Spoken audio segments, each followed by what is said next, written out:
Hi everyone, I'm Kelsey, and today I will be talking about the 5 word prediction strategy and how to apply it in an English language arts classroom. I'm going to be using the novel Monster written by Walter Dean Myers.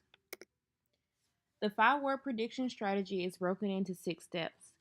First, pick 5 words from the short story, essay, picture book, or novel that can be used to explain the theme of the text.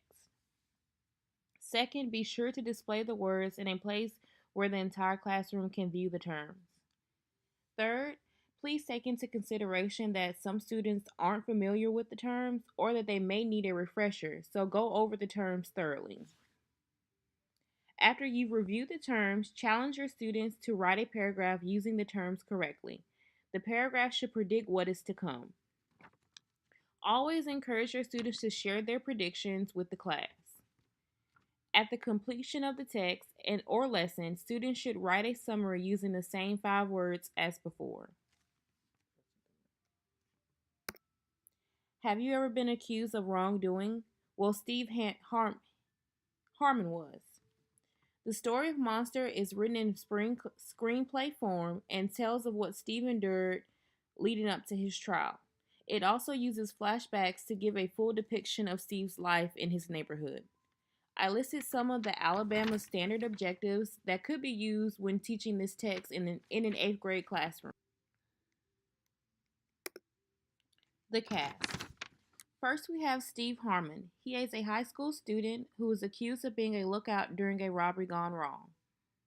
He faces his greatest battle while he's on trial, and it's not the trial itself, but rather the battle he's going through in his mind. He constantly fights with others' perception of himself and wonders if who they think he is who he truly is. Next, we have the defense attorney, Kathy O'Brien. She fights to get Steve off despite the fact that she may or may not think he's guilty. Now we have Sandra Petrocelli. She is the prosecutor who gives Steve the title Monster.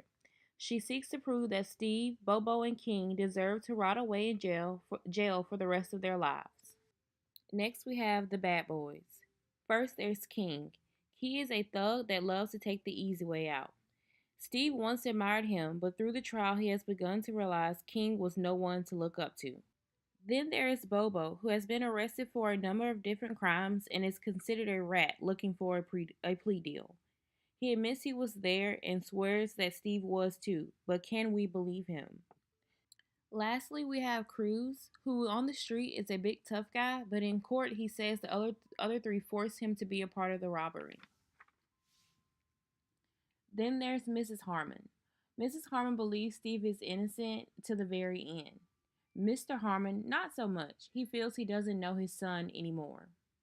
Then there's Jerry, Steve's little brother, who idolizes him. He says that he is the Robin to his Batman. Next, we have the detectives who know Steve didn't pull the trigger. Williams pushes for Steve to be cut loose, while Carl hopes that Steve gets the death penalty. It is clear Carl has other motives besides justice and the truth. Lastly, there's Mr. Nesbitt, the store owner who was murdered during the robbery. The plot. Steve Harmon is accused of being a lookout during a robbery gone wrong.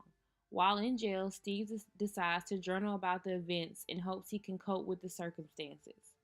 Witnesses testify for him and conspire against him. In the end, however, he is victorious, but despite the win, he is left wondering who he really is. Sad to say, the reader never discovers the answer to that. Different themes surface in the story.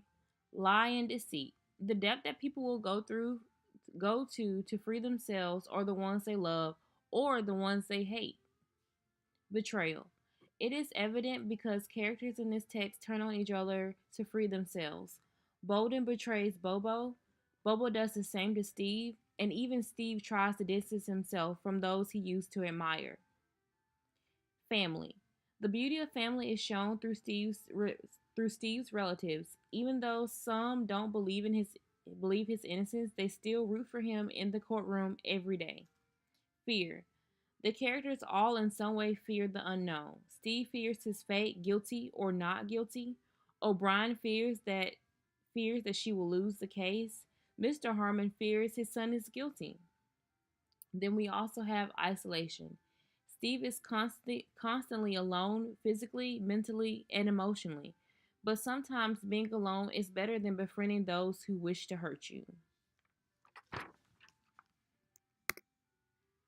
Using 5 word prediction. Now that we've learned about the story, we're going to pick 5 words that are crucial to the telling of the story.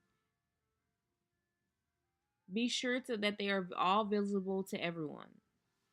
The words that I chose from the story were prosecutor, perpetrators, felony, verdict, and salvation. Take take the time to go over the terms, and then of course you need to simplify the terms as much as possible to ensure all students understand.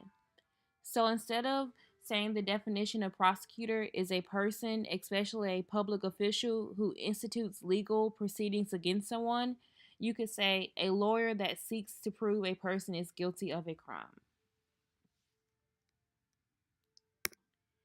Here's an example for the students. Here's an example for the students of what the first paragraph should look like. It should seek to summarize the main theme of the text.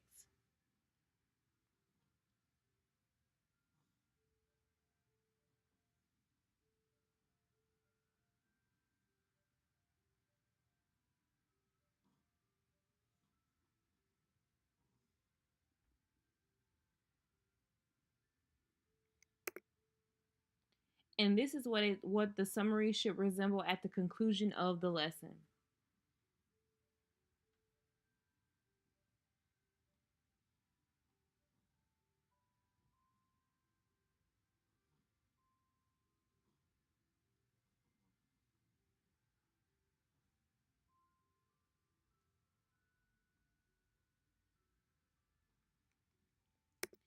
In conclusion, the 5 word prediction strategy should help the students make predictions, give students a chance to activate prior knowledge, and improve the students' vocabulary.